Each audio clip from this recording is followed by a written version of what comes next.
14 people have been killed and 17 injured in a mass shooting in San Bernardino in California.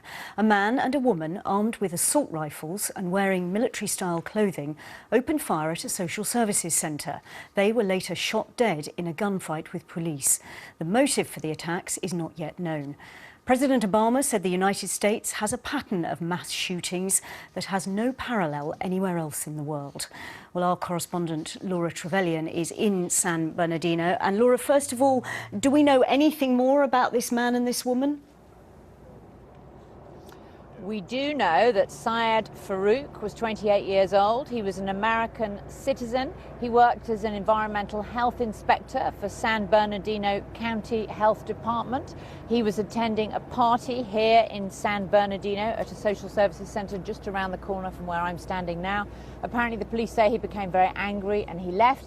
He returned at 11 a.m. yesterday morning with a woman who police have identified as Tashfeen Malik. Family friends say the two were married and had a 6-month-old baby, and the pair returned wearing tactical gear.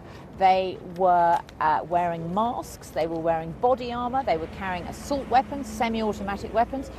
They killed 16 people, the police say. They wounded 17 more. There was a dramatic shootout with 20 police officers shooting at the two suspects in a vehicle.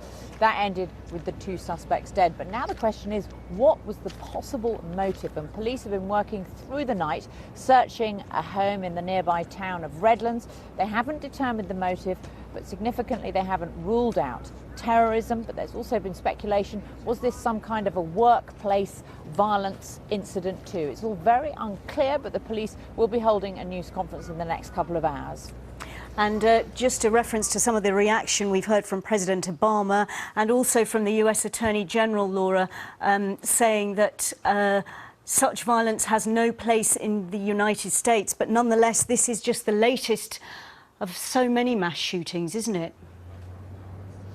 It is, and I've covered so many of those mass shootings. This is the worst mass shooting since the one 3 years ago in Newtown, Connecticut, in which 26 people, school children and teachers, were slaughtered. I covered the aftermath of that. In the aftermath of that, Congress did try to pass background checks to make sure that everyone who tries to purchase a gun in the United States passes a background check. Statistics suggest that 40% of people who buy guns here don't go through a background check because they buy guns off the internet or they buy them through gun shows, both of which are largely exempt. And President Obama made the case yesterday. He said there are people in America who are on a terror no-fly list who aren't allowed to board a plane because they're deemed suspicious, and yet those very same people are able to buy guns in America. That said, California has some, in fact, the strictest gun control laws in the country. Most types of assault weapons are banned here. Law enforcement officials have told the BBC that of the 4 weapons that were used in this latest mass shooting, 2 of them had been purchased legally. But yes, once again, there is a fervent debate here in America over whether there is a constitutional right to bear arms and people have the right to protect themselves, or whether that right must be modified in the face of these killings. OK, Laura Trevelyan, many thanks. Well, our correspondent Laura Trevelyan is in San Bernardino for us. Another massacre in the United States, and as yet no motive becoming clear. No, and in fact, President Obama has been speaking in the last hour and he had no light to shed on that. He said it was possible that there could be mixed motives. He said it was possible that it was a terrorism-related incident. And he did say that this is now an FBI investigation. Well, that's one indication that the authorities are taking very seriously indeed the possibility that it could be terrorism-related.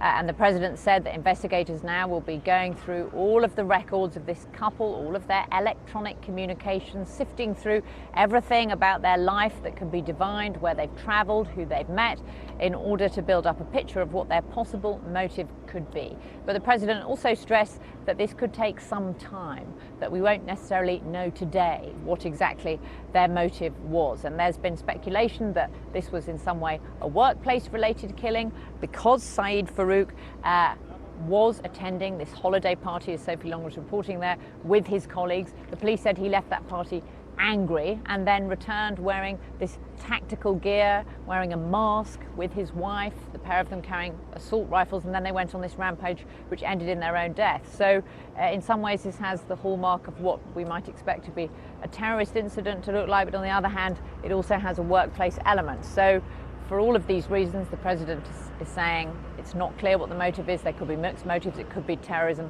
and that investigation is continuing. But we will hear from the police in the next half an hour here in San Bernardino. They're going to provide an update on where this is all going. Laura, just hearing law enforcement sources quoted by Reuters saying that it appears Farouk was radicalised, but other motives may have played a role in the shooting. We'll wait to hear more news. It's inevitable at events like this that we concentrate on the perpetrators, but of course there are 14 families grieving dead relatives and 17 people still ill in hospital. Yes, and we still don't know the extent of the injuries of those that are in hospital. But this has become a very familiar scene in the aftermath of these mass shootings, that a small community like this one is devastated, is left asking why on earth this happened, what was the motive of the perpetrators, and families are left looking into an inescapable void with this immense sadness and anguish. And also, against that backdrop, you have the renewed question of gun control in America, with the president saying it's time for a bipartisan effort to make it more difficult to get a gun. Statistics show that 40% of guns in America are bought without background checks.